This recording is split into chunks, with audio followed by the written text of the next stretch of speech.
Fort Myers, Florida.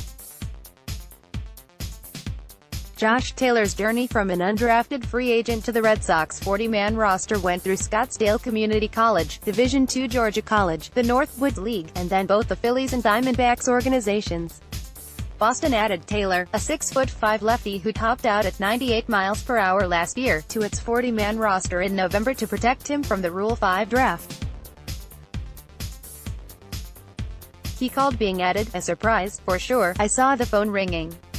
You kind of get that feel this is going to go one of two ways, and hope for the best, Taylor told MassLive.com at JetBlue Park on Wednesday.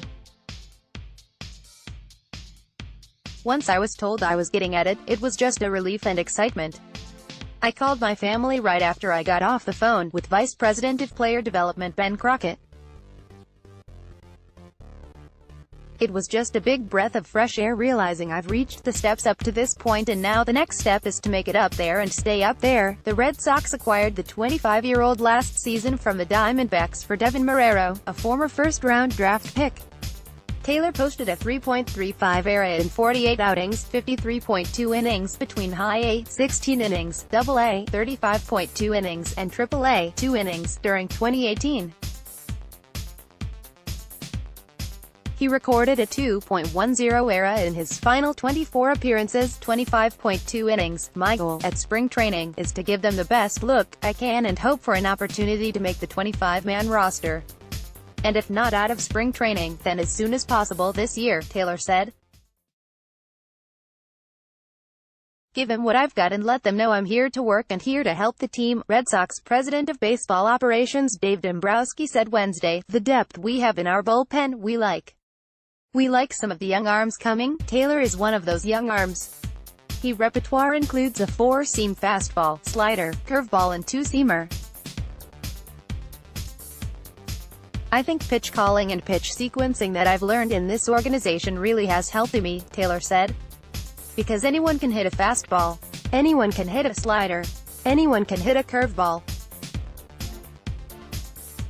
But if you're throwing them in the right situations, in the right counts, you've got the upper hand on the hitter to get him out. Taylor's journey began at Scottsdale Community College.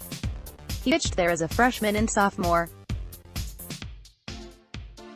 I had good years my first years at Scottsdale Community College and I had the opportunity to go play at a Division II school in Georgia, he said. Taylor matriculated at Georgia College in Milledgeville, but he struggled as a junior in 2014.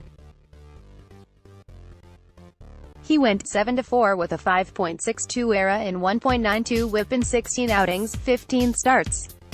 He averaged 1.39 walks per 9 innings compared to 6.16 strikeouts, 83 innings. I just didn't put up the numbers I should have, Taylor said.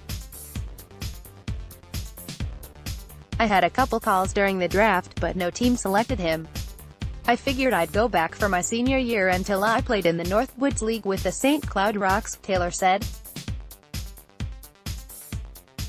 The Northwoods League is a collegiate summer league with teams from Minnesota, North Dakota, Wisconsin, Iowa, Michigan, Indiana, Illinois and Thunder Bay, Ontario. St. Cloud Rocks pitching coach J.P. Martinez, now an assistant pitching coordinator in the Minnesota Twins system, helped Taylor with his mechanics. Everything just started to click. I gained 4 or 5 miles an hour on my fastball just within 10 minutes of working on stuff, Taylor said. I think that's what really caught the eye of some of the scouts during that time. In the showcase game in that league, I happened to have a pretty good outing.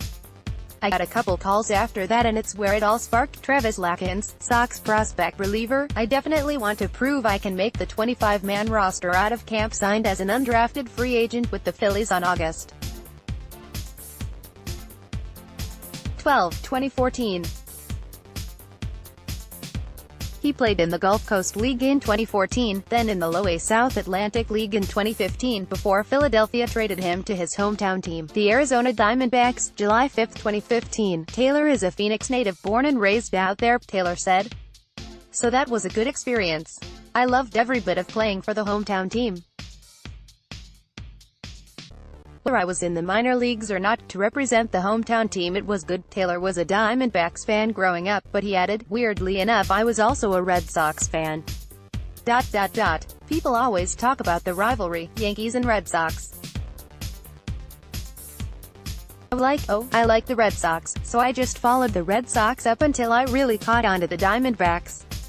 But I've always been Red Sox, Diamondbacks. I was a big Johnny Damon fan. Obviously David Ortiz. He's a legend. Here he is trying to make his big league dream a reality with his other favorite childhood team.